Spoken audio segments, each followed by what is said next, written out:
The Count of Monte Cristo, abridged edition by Dover Publications, written by Alexandre Dumas. Chapter 3. The Catalans. About 100 paces from the spot where the two friends were sitting, sipping their wine in the village of the Catalans, rose behind a bare hill, exposed to the fierce sun and swept by the biting northwest wind. One day a mysterious colony set out from Spain and landed on the narrow strip of land which they inhabit to this very day. No one knew whence they came or what tongue they spoke. One of their chiefs, who could speak a little Provençal, solicited from the commune of Marseille the bare and barren promontory on which they, like the sailors of ancient times, had run their boats ashore. Their request was granted, and 3 months later, around the 12 or 15 boats which had brought these Bohemians from the sea, there arose a little village. This is the same village that we see today, constructed in an odd and picturesque fashion, half Moorish and half Spanish, inhabited by the descendants of these people and speaking the language of their fathers. For 3 or 4 centuries they remained faithful to the little promontory on which they had settled like a flight of seabirds. They did not mix with the inhabitants of Marseille, but intermarried amongst their own folk and preserved the customs and costumes of their original country just as they preserved its language. We would ask our readers to follow us along the only street of this little hamlet and enter with us one of its tiny houses. A young and beautiful girl with hair as black as jet and eyes of the velvety softness of the gazelle was standing leaning against the wall. 3 steps away, a young man of about 20 years of age was sitting tilting his chair and leaning his elbow on an old worm-eaten piece of furniture. He was looking at the girl with an air which betrayed both vexation and uneasiness. His eyes questioned her, but the girl's firm and steady gaze checked him. "Mercedes," said the young man, "Easter's nearly round again, and it is just the right time for a wedding. Give me an answer, do." "I have answered you 100 times, Fernand. I really think you must be your own enemy that you should ask me again. I've never encouraged you in your hopes, Fernand. You cannot reproach me with one coquettish look. I've always said to you, I am fond of you as a brother, but never ask anything more of me. My heart belongs to another. Haven't I always told you that, Fernand?"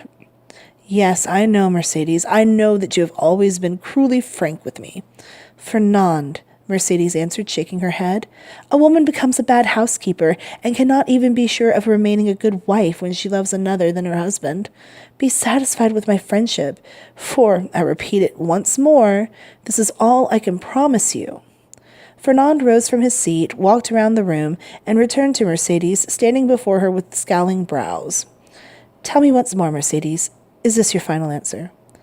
"I love Edmond Dantes," the girl answered coldly, "and none other shall be my husband."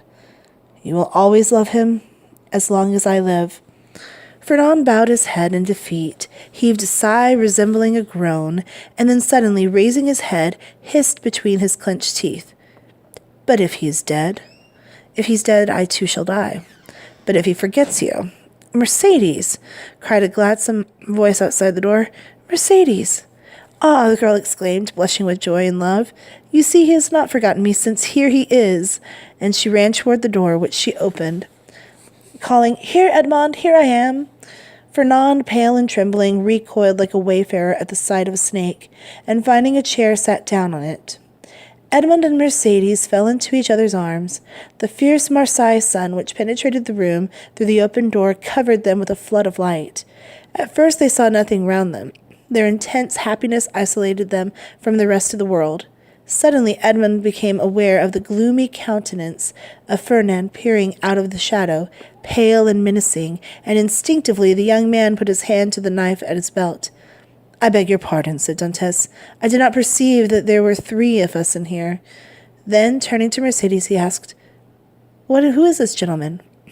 "He will be your best friend, Dantes, if he is my friend. He is my cousin Fernand, the man whom, after you, I love best in the world. Don't you recognize him?" "Ah, so it is," Edmond said, and still keeping Mercedes' hand clasped in one of his, he held the other one out in all friendliness to the Catalan. Instead, however, of responding to this show of cordiality, Fernand remained mute and motionless as a statue. Edmond cast an inquiring glance at the agitated and trembling Mercedes, and then at Fernand, who stood there gloomy and forbidding. The glance told him all, and his brow became suffused with anger. "I did not hasten thus to your side to find an enemy here, Mercedes." "An enemy?" Mercedes cried with an angry look at her cousin. "An enemy in my house, did you say, Edmond? You have no enemy here, Fernand. My brother is not your enemy. He will grasp your hand in token of devoted friendship." So saying, Mercedes fixed the young Catalan with an imperious look, and as though mesmerized, he slowly approached Edmond and held out his hand. Like a powerless, though furious wave, his hatred had broken against the ascendancy which this girl exercised over him. But no sooner had he touched Dante's hand than he felt he had done all that was within his power. He turned tail and fled out of the house. "Oh!" he cried out, running along like one demented and tearing his hair. "How can I get rid of this fellow? Poor wretched fool that I am!" "Hey, Fernand, where are you running to?" A voice called out. The young man suddenly stopped, turned around, and perceived Caderousse seated at a table in an arbor of a tavern with Danglars. "Why don't you join us?" said Caderousse. "Are you in such a hurry that you cannot wait to pass the time of the day with your friends? Especially when those friends have a full bottle before them," Danglars added. Fernand looked at the two men as though dazed and answered not a word. Then he wiped away the perspiration that was coursing down his face and slowly entered the arbor. The cool shade of the place seemed to restore him to calmness and brought a feeling of relief to his exhausted body. He uttered a groan that was almost a sob and let his head fall onto his arms crossed on the table. "Shall I tell you what you look like, Fernand?" said Caderousse, opening the conversation with that frank brutality which the lower classes show when their curiosity gets the upper hand of them. "You look like a rejected lover," and he accompanied his little jest with a coarse laugh. "What are you saying?" said Danglars. "A man of his good looks is never unlucky in love. You've made a bad shot this time, Caderousse." "Not at all. Just listen to his sighs. Come, Fernand, raise your head and give us an answer. It is not polite to give no reply when friends inquire about your health." "I'm quite well," said Fernand, without raising his head. "Ah, you see, Danglars," Caderousse said, winking at his friend. "This is how the land lies. Fernand, whom you see here, and who is one of the bravest and best of the Catalans, to say nothing of being one of the best fishermen in Marseille, is in love with a pretty girl called Mercedes. Unfortunately, however, this fair damsel appears to be in love with the mate of the Pharaon, and as the Pharaon put into port today, well, you understand." "No, I don't understand." "Poor Fernand has been given the congé, that's all." "And what about it?" said Fernand, raising his head and looking at Caderousse as if he would vent his anger on him. "Mercedes is tied to no man and is free to love anyone she likes, isn't she?" "Of course, if you take it like that, it is quite a different matter. But I thought you were a Catalan, and I have always been told that a Catalan is not a man to be supplanted by a rival. It has even been said that Fernand is terrible in his vengeance." "Poor fellow!" Danglars exclaimed, pretending to feel a great pity for the young man. "You see, he did not expect Dantès to return in this way without giving any warning. Perhaps he thought him dead or even faithless." "When is the wedding to take place?" asked Caderousse, on whom the fumes of the wine were beginning to take effect. "The date is not yet fixed," Fernand mumbled. "No, but it will be, as surely as Dantès will be captain of the Pharaon. Eh, Danglars?" Danglars started at this unexpected attack, and turning toward Caderousse, scrutinized his face to try to detect whether this blow had been premeditated. He could read nothing, however, but envy on that drink-besotted face. "Ah, well," he said, filling the glasses, "let us drink to Captain Edmond Dantès, husband of the beautiful Catalan." Caderousse raised his glass to his mouth with a trembling hand and emptied it at one gulp. Fernand took his glass and dashed it to the ground. "Look there!" hiccuped Caderousse. "What do I see on top of the hill yonder near the Catalans? You have better sight than I, Fernand. Come and look. I believe my sight is beginning to fail me, and you know wine is treacherous. I seem to see two lovers walking side by side and clasping hands.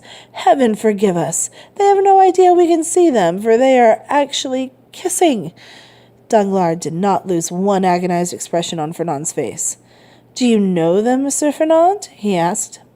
"Yes," the latter answered in a husky voice. It is Monsieur Edmond and Mademoiselle Mercedes." "You don't mean to say so," said Caderousse. "Fancy my not recognizing them. Hallo, Dantès! Hallo, fair damsel!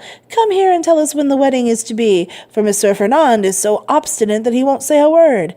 "Quiet," said Danglars, pretending to restrain Caderousse, who with the tenacity of a drunkard was leaning out of the arbor. "Try to stand up straight and leave the lovers to their love-making. Now, look at Fernand. He at any rate has got some sense."